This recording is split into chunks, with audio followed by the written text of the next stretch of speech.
As a self-described yet closeted rebel with barely repressed anarchist tendencies, I found the COVID restrictions, the lockdowns, and the mandates and requirements to be extremely challenging.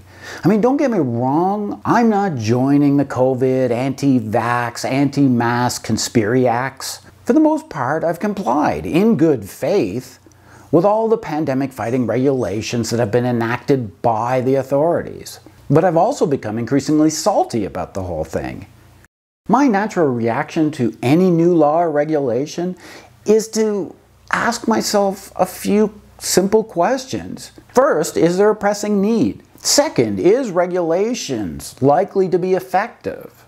And finally, is compliance as easy as possible? I find, unfortunately, that a lot of laws and regulations fail these simple questions.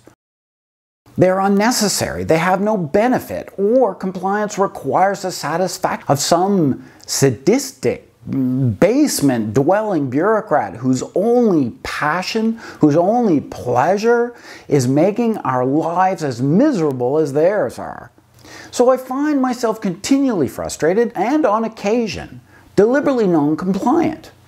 But I want nothing to do with the vast majority of people who are criticizing or resisting COVID restrictions, even though I am sympathetic to their attitude. I just can't get behind their whacktivism. I think a lot of governments have pretty amply demonstrated their incompetence during this pandemic.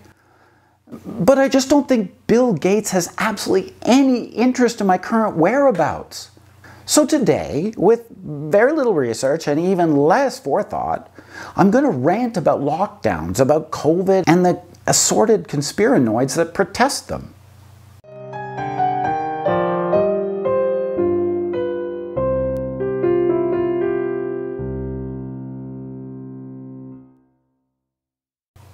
My reluctance to endorse any large-scale government is awfully simple. I don't like big bureaucracy because it dismisses individuality. It cares more for predictability than people. Bureaucracy loves everything percentage, average, median. It loves measurement. But bureaucracy hates exceptions, aberrations, and unpredictable, difficult to measure trends. And I've always found myself most comfortable among the minority, the weird, the aberrant. I'm constantly seeking out the strange. My personality demands constant congruence. It demands that my mind and my mood agree. I may be the picture of mild moderation in public, but I maintain a vigilant detachment from all group opinions. This isn't some iconoclastic individuality that sprang fully formed from a magical character. It is the product of my humble history. I grew up in a small northern Canadian town surrounded by the children of farmers and truckers and mechanics. And I like these people. I like their determination. But I found their culture really grating. I find homespun wisdom just isn't spun at home or all that wise. Instead, I observed exclusionary tribalism and a rush to prejudicial opinions that threaten my place among them. With maturity, I've come to see much more flexibility and kindness in my home culture than I first observed, yet my wariness of blind belonging remains. It is a sense of otherness, I think, that makes me skeptical of any commonly held opinion and generally acceptable governance. It makes me deeply distrustful of the majority, the popular, and, the best interest of communities, or whatever mushy phrase is puked out by local authority to justify the tyranny of the majority. I spent most of my time wrestling with why questions, while those who surround me seem to prefer the question, why not? It is this reflexive questioning and rejection that has led me to conclude the vast majority of governance is pretty deeply shitty. Many rules are created because someone wants to validate their beliefs by embedding them into inviolate tradition or purely ill-conceived reaction to a reality that they just don't like. Take drug laws, for instance. Addiction and other social harms come with drug use. Not for every user, but for more than a few. Yet prohibitory laws do not reduce harm. Likewise, almost every society has a plethora of badly written rules governing other purely harmless social behaviors. For instance, governing obscenity, nudity, or loitering. I mean, aside from the earnest yet purely emotional sentiment of the majority, what's the social harm in nudity? I mean, aside from the possible increase in hypothermia. Compliance with loitering and trespass laws are rarely invoked out of any pressing need to protect property owners, but they're used to suppress legal behaviors like protest, or to roust the helplessly homeless who have nowhere else to go. As a result, I find normal society and the general acceptance of these laws pretty contemptible. It's not to say that I don't comply. More often than not, I do, but I'm not complying out of agreement. Rather because there's no strong rationale to break the rules. You know, I just don't have a strong desire to be nude in public. I mean, nudity just isn't my jam, and frankly, middle age has increased my desire to cover with layers of clothes. But damn it, I respect your right to let it all hang out. I'd prefer if you happen to be moderately attractive before displaying all your fleshy glory. But if you have a hankering, you know, to let your beer gut catch some rays or to air out your hairy, saggy balls, then, well, you know, more power to you. I don't think it is an appropriate target of law enforcement, and certainly not backed up by the threat of state-sanctioned violence. While I have anarchist leanings, I'm not a complete radical. I'd agree there is some need in every society for a modicum of rule of law or something of that sort. I mean, we wouldn't have environmental protection without regulation and laws to enforce it. We would have more dangerous workplaces, not to mention child labor, if it weren't for labor reform and regulation. We would have greater abuse of minorities without laws that protect rights and liberties. So to me, I work kind of on a sliding scale of internal mental calculation that allows me what I hope is a measured position and response to authority. I may on a personal level bend or even break laws, but not officially oppose all. For instance, I'm an inveterate speeder, but I usually keep my eye on the speedometer and on the speed limit and maintain some sort of relationship between the two. I'd like to see the limits raised, but I still wouldn't argue for abolishing them altogether. I accept that some people can't exercise reasonable caution. There is a role in an excessively automotive-dependent society just to slow some people down. But I don't think that most drug laws are reasonable, necessary, nor effective. So I would openly support greater decriminalization and vote in favor of similarly minded politicians. I'm also extremely supportive of social movements that want government action on poverty, even though I don't like the idea of government's intervention any more directly in anyone's life. I accept that the road to progress is iterative, and not every rebellion is helpful. So the anti-mask, anti-lockdown, anti-vaxxers cause me a great deal of cognitive dissonance.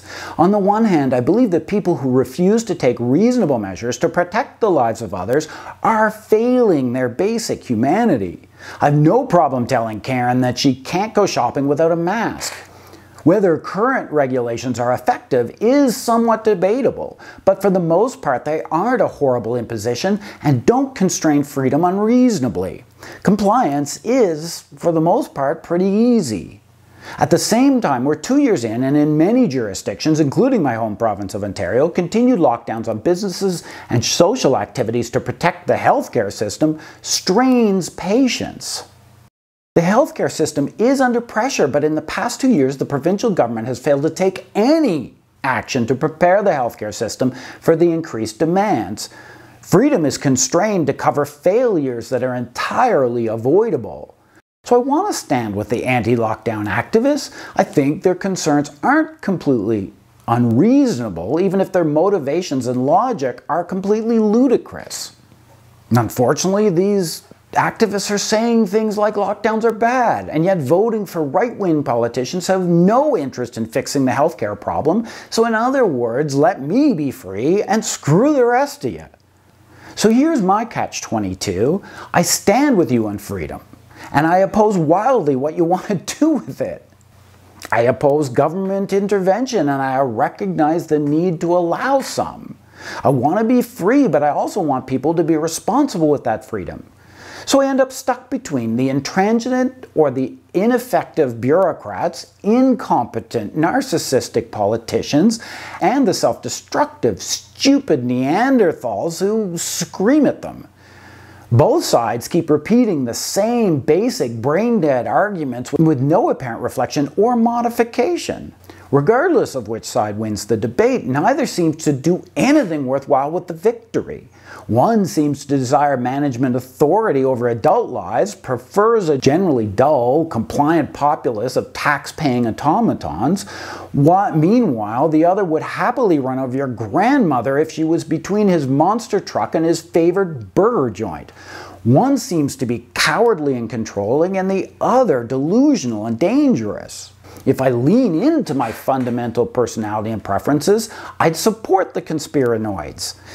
For Christ's sake, the factory-farmed, pesticide-dependent ecological disaster that we call agri-food industry is killing us, slowly, but demonstrably. I mean, even Alex Jones, that fat, addled shitheel, is actually not completely crazy when he yells about chemicals in the water that's turning the frogs gay.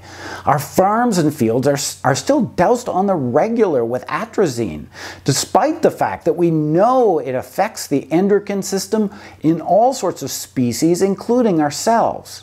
So you're concerned when some guy in a white lab coat wants to stick you with a needle of unknown origin? Yeah, I say, fair enough. Ask some hard questions. When you see your local angry militia rocking up on some public lawn with their mullets, trucks, and flags, yelling about an end to endless lockdowns, my initial response is not, "Go home, you ridiculous rednecks." Well, okay, maybe it is, but not without some sympathy.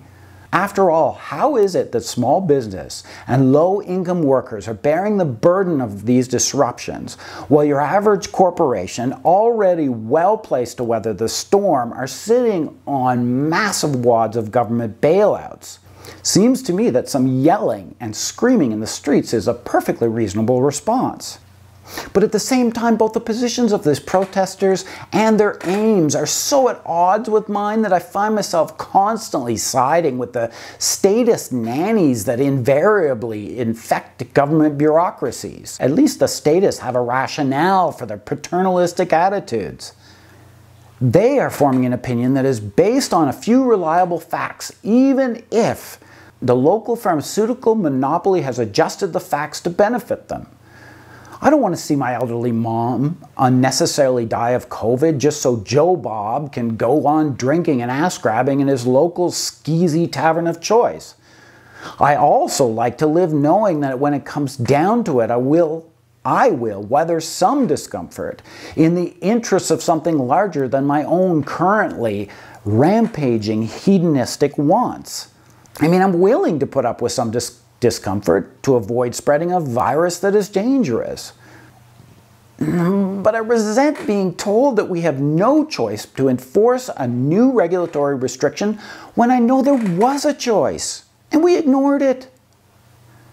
I also can't side with Karen yelling about having to wait 10 minutes to be served her unhealthy and unnecessary Big Mac.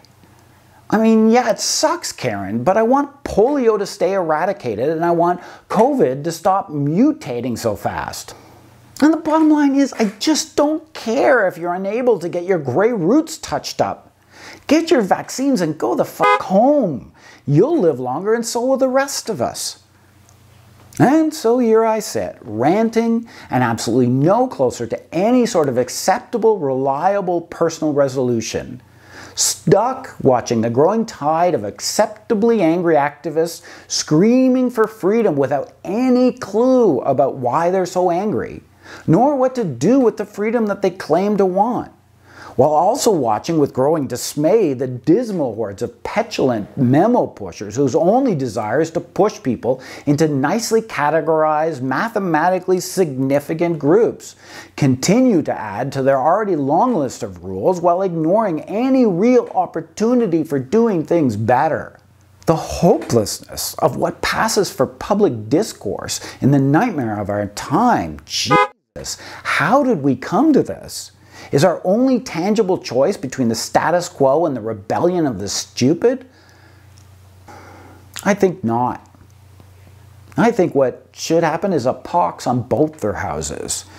If you want to protect authority and good order, then I say get stuffed, you ridiculous wanker. You unimaginative, spoon-fed blob of credulity. Our world is dying, and the wild inequality you ignore ensures that those who have suffered the most are those who are going to be the first to suffer more. If you stand with authority, then f*** you.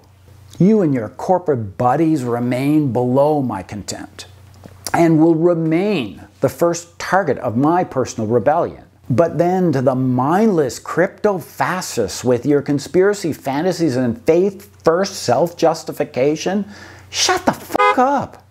You've got nothing to say and nothing worth hearing. Go back to studying your Bible and raising your inbred crotch goblins. The rest of us are interested in verifiable facts and rational responses to the world. We don't need hallucinations or miracles and are happy with what humanity can do for itself. The base reality to all your screaming and protest is that you really stand with the status quo, because deep down what you're really protesting is any change to your worldview. You promise nothing better than the deep state bureaucrats you claim to oppose. You think that there's some cabal, some world-ruling elite who is trying to oppress you, while the reality is that the elite are as completely incompetent in most things as you are. Sure, they're lining their pockets and enjoying their excesses, while you and yours see your lifestyle wither. But they have no grand plans. They have no true, deep objective. The elite are simply getting fat as fast as they can, happily satiating themselves to the point of complete intoxication so that they can ignore the withering world they inhabit. There's no grand file plan, there's no world domination, no master race, no lizards, no wizards, and no aliens. Just us stupid humans acting in our own interest, ignoring the financial and government systems that happen to be collapsing, while we continue to blindly believe the same shit we've always believed and mindlessly trust the same assholes we've always trusted. And as for me, I remain where I've always been, on the margin. What I stand for is radical and completely rational change. I want to see subversive, substantial change. I want a better world and refuse to join a meaningless shit fight, a wasteful distraction from what really matters. I want to see a more equal, a more healthy, and a more human world. Both sides of what passes for public debate in our world offers none of that. So I say, fuck you all. This is XCG. And that's the end of my rant. Like and subscribe if you want, but subscriber or not, I hope you and yours manage to navigate the idiocy of our era and somehow fumble forward to freedom.